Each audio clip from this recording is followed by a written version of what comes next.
नमस्कार दोस्तों, फाइनली आप लोग देख भी चुका है कि बजट आ चुका है 2024 का और मोदी 3.0 का भी पहला बजट है। और इस बजट में इलेक्शन का असर भी साफ साफ दिख रहा है। लेकिन किसको क्या मिला और क्यों मिला, क्या सस्ता हुआ क्या महंगा हुआ, कौन सा सिटी को चमका दिया और कौन सा सिटी को चौंका दिया, आम आदमी को कुछ दिया कि नहीं दिया, टैक्स में कुछ बचत हुई कि नहीं हुई। पर इस बजट के टाइम पे मार्केट 1100 पॉइंट डाउन कैसे चला गया और नीतीश को और चंद्रबाबू नायडू को गठबंधन सरकार में आने का कुछ फायदा मिला कि नहीं मिला, और इस बजट खत्म होने के बाद कौन सा रिकॉर्ड बन गया, गरीब को क्या मिला, महिला को क्या मिला, आम आदमी को क्या मिला, क्या सस्ता हुआ क्या महंगा हुआ, इन सारों चीज के ऊपर मैंने एनालाइज करके जो भी मेरे को मिला मैं आप सबको बताऊंगा। और फ्रेंड्स, आगे बढ़ने से पहले मैं तुम सबको बस छोटा सा रिक्वेस्ट करूंगा, जिसने भी अभी तक भी चैनल को सब्सक्राइब नहीं किया प्लीज चैनल को सब्सक्राइब कर देना। सबसे पहले बात करते हैं कि बजट खत्म होने के बाद क्या रिकॉर्ड बना।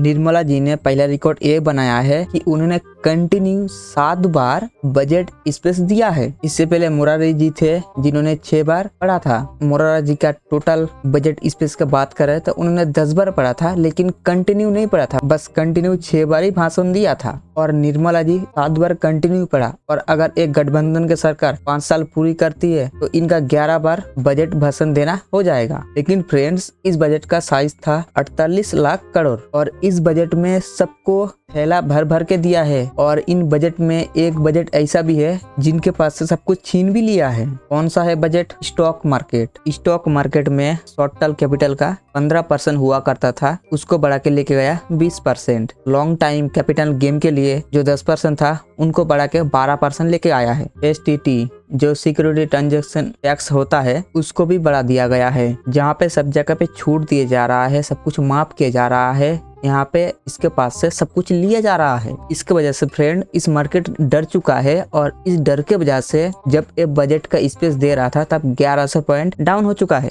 और मोदी स्टॉक जिसको कहते हैं, जो POC स्टॉक कहते हैं, उस POC स्टॉक का 6.5% टैक्स गिर गया। और कई ऐसे बहुत सारे कंपनी है जिसका गले में मान लो कांटा अटक गया, लेकिन अब धीरे धीरे और रिकवर कर रहा है। एक बार तो ये मार्केट 80,000 से नीचे भी चला गया था, लेकिन ये धीरे धीरे मतलब ये सही थे ये मार्केट 80,000 से ऊपर जाके मतलब रुक गया, मतलब सही से चल रहा है। लेकिन तुम लोगों को दिमाग में आ रहा है कि सबके साथ अच्छा किया लेकिन इसके साथ गलत क्यों किया है। लेकिन फ्रेंड्स, तुम सबको पता है कि स्टॉक मार्केट वालों ने पिछले 4 सालों में बहुत सारा पैसा कमाया था। और सरकार ये कहती है कि जहाँ सबसे ज्यादा कमाई होती है वहाँ पे हम लोग सबसे पहले जाएंगे, लेकिन जहाँ पे इतना कमाई हो रही है वहाँ पे तो हम नहीं छोड़ेंगे। तुम सबको पता है जहाँ पे पैसा खोता है वहाँ पे फिर से पैसा मिलता है। सरकार ये चाहता है जो फ्यूचर ऑप्शन का ट्रेडिंग है, जो शॉर्ट टाइम का ट्रेडिंग है, उसमें ज्यादा टैक्स बढ़ा दो ताकि ज्यादा से ज्यादा लोग ये ट्रेडिंग करना छोड़ देगा। लेकिन फ्रेंड्स, तुम सबको पता है कि सिगरेट का रेट बढ़ा दिया, लेकिन सिगरेट खाना कोई छोड़ा है क्या? कोई भी नहीं छोड़ा है। हम तो ट्रेडिंग करना लोग भी नहीं छोड़ेगी, लेकिन बस क्या होगा, सरकार का तिजोरी भरेगा। लेकिन आम आदमी सबसे पहले ये देखता है कि बजट में क्या सस्ता हुआ है और क्या महंगा हुआ है। लेकिन उससे पहले ये देखता है विभिन्न जो सेक्टर है और जो अलग अलग सेक्टर है क्या क्या चीज दिया गया है। तो इस बजट में सरकार ने पहले ही कह दिया कि 9 सेक्टर में हमारा फोकस रहेगा। एग्रीकल्चर में ध्यान देंगे, एम्प्लॉयमेंट में ध्यान देंगे, शहरी विकास में ध्यान देंगे, जो गांव में रोड नहीं हुआ है उस गांव में रोड बनाने के लिए ध्यान देंगे, इनोवेशन में ध्यान देंगे, मैन्युफैक्चरिंग के सर्विस में ध्यान देंगे, एनर्जी में ध्यान देंगे और नेक्स्ट जनरेशन के रिफॉर्म करेंगे। और सबके साथ सबका विकास वो तो लेके चलेंगे ही चलेंगे। इस बजट का वो भाषण जो सबसे ज्यादा चर्चा हो रही है वो है भाई साहब यूथ और रोजगार। ऐसा है कि फ्रेंड्स, जो विपक्ष है उसका सबसे बड़ा जो मुद्दा था कि हमारा देश में बेरोजगारी की संख्या बहुत बढ़ चुका है। देश का बहुत युवा बेरोजगार घूम रहा है और जो देश का युवा है वो सरकार के ऊपर बहुत ही आक्रोश भी था। और इसी वजह से जो बीजेपी का सीट था वो बहुत ही कम हो चुका है इस साल। तो ये बात मोदी जी को समझ में आ गया। तो मोदी जी बोला भाई साहब इसको करना पड़ेगा, कैसे भी करो लेकिन करना पड़ेगा। 5 अलग अलग स्कीम लॉन्च किया है जिसमें सरकार टोटल 2 लाख करोड़ का, ताकि बेरोजगार के लिए रोजगारी का कुछ बंदोबस्त कर पाए। और इन स्कीम में 4 करोड़ का युवा के ऊपर सीधा असर पड़ेगा। और इसके अलावा सरकार ने और भी एक स्कीम लेकर आया है कि 1 करोड़ बेरोजगारों को देश के टॉप 5 इंटरनेट कंपनी का इंटर्नशिप करवा जाएगी और 5,000 पर मंथ का स्टाइपेंड दिया जाएगा। लेकिन फ्रेंड्स, कांग्रेस कह रहा है कि ये योजना तो हमने लेके आया है, ये तो हमारा योजना का कॉपी पेस्ट है। अब लेकिन कोई कितना भी इधर उधर बदनामी करे, लेकिन इस योजना के अगेंस्ट नहीं बोल सकता, क्योंकि कोई भी पार्टी नहीं चाहता कि बेरोजगार के मुद्दे पे कोई भी नाराजी नहीं लेना चाहता है, क्योंकि कितना भी विपक्ष है वो बस इतना ही कहेगा कि चलो भाई ये बजट तो बस बेरोजगार के लिए ठीक ही है। लेकिन फ्रेंड्स, आपकी क्या विचार है? ये योजना ठीक है क्या? ये योजना चल पाएगी क्या? ये योजना कॉपी है कि कॉपी नहीं है? क्या ये योजना इम्प्लीमेंट होने के बाद क्या फायदा होगा, क्या नुकसान होगा? कमेंट करके जरूर बताना।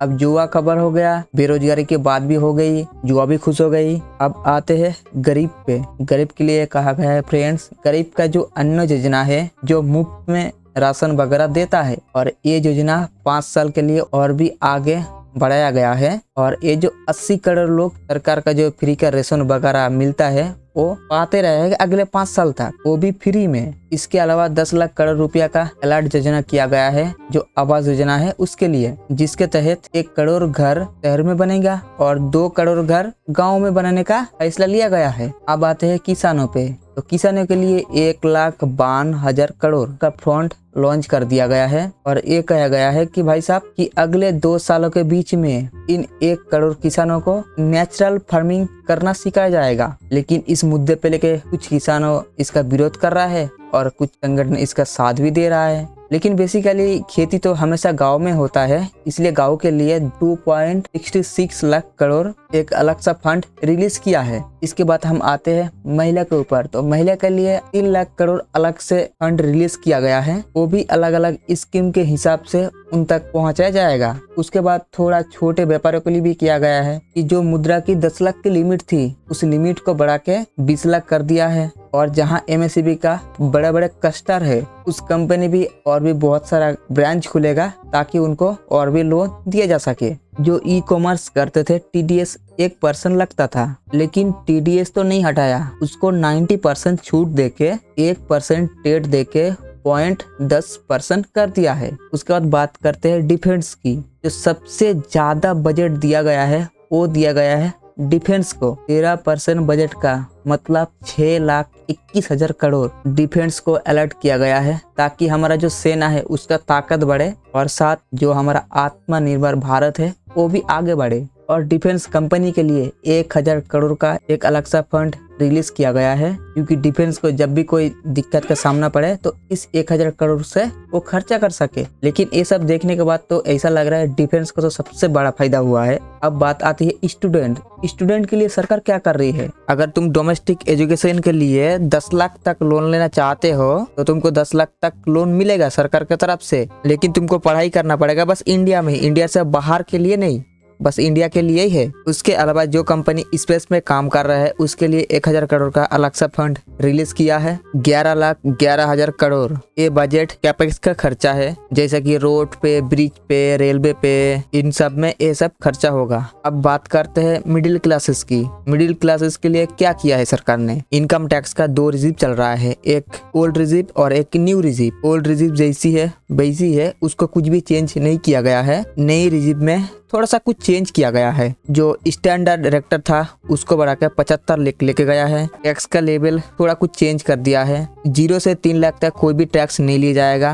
और 3 से 7 लाख के बीच में 5% लगेगा। पहले क्या था, 3 से 6 लाख था, लेकिन आप क्या कर दिया, 3 से 7 लाख कर दिया, मतलब 1 लाख बढ़ा दिया। 7 से 10 लाख के बीच में 10%, 10 से 12 लाख के बीच में 15%, 12 से 15 लाख के बीच में 20%, और जब 15 लाख से ऊपर जाओगे तब तुमको 30% लगेगा। इसको पूरी तरह से ध्यान से देखोगे, पिछले साल के तुलना में इस साल 17,500 टैक्स का सेविंग मिडिल क्लास फैमिली मतलब आम आदमी को हो रही है। लेकिन फ्रेंड्स, तुम लोग आप सोच रहे हो कि कुछ क्या क्या सस्ता हुआ, ये तो हमको बताओ। इनकम टैक्स के बारे में तो हम सबको पता चल गया, जीएसटी बताओ और बाकी सामान का क्या भाव चल रहा है वो भी तो बताओ। बेसिकली देखा जाए तो बहुत ही चीज सस्ती हुई है, और जो चीज सस्ती हुई है वो हमारा काम के लिए भी है। तो फ्रेंड्स, लेदर की ड्यूटी कम हो चुकी है और जितने भी लेदर का चीज है वो सब सस्ती होने वाली है। इसके अलावा मोबाइल फोन, और मोबाइल फोन में मतलब खराबी जब होते है उसको सॉल्व करेंगे, जो जो पार्ट्स लगते हैं उसको डाउन करके नीचे लेके आया है, और चार्जर वगैरह जितना भी है सब कुछ का रेट कम हो चुका है। सोना चांदी के ऊपर 15% जीएसटी था,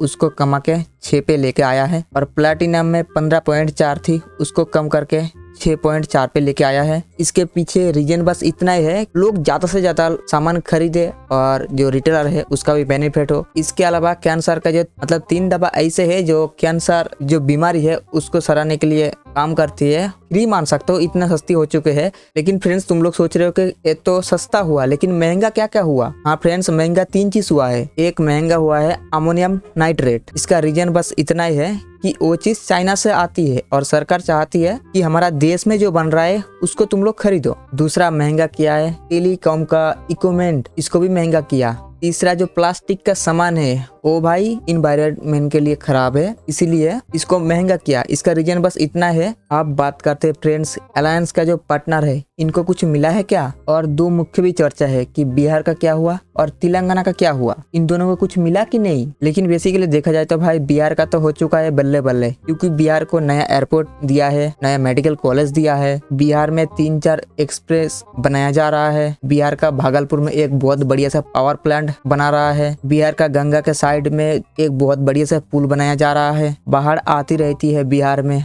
उसके लिए 11,000 करोड़ का फंड रिलीज किया गया है बिहार के लिए। ये टोटल कैलकुलेट करके देखा जाए तो बिहार को कम से कम 26,500 करोड़ से भी ज्यादा मिला है। और एक चीज जो नीतीश जी का मांग थी वो थी कि नीतीश जी को स्पेशल स्टेटस मिले, वो अभी तक मोदी जी दिया नहीं है। इस बात को लेके जो लालू जी है, टीएमसी है, कांग्रेस है, राहुल गांधी है, वो बोल रहा है कि क्या भाई साहब बीजेपी के सरकार में जाके तुमको अभी तक ये नहीं मिला। लेकिन नीतीश जी बोल रहा है कि हम तो इतना कुछ ले लिया है, धीरे धीरे वो भी ले लेंगे। बिहार को भी तो इतना कुछ दे दिया तो आंध्र प्रदेश को क्या खाली रखेगा? आंध्र प्रदेश को भी फ्रेंड्स 15,000 करोड़ रिलीज कर दिया है उनका न्यू राजधानी अमरावती शहर बनाने के लिए। मैंने कुछ दिन पहले एक वीडियो अपलोड किया था, मैंने जो आशंका किया था वो एकदम सही पे लगा है और तुम लोग वो वाला वीडियो जाके जरूर देख लेना।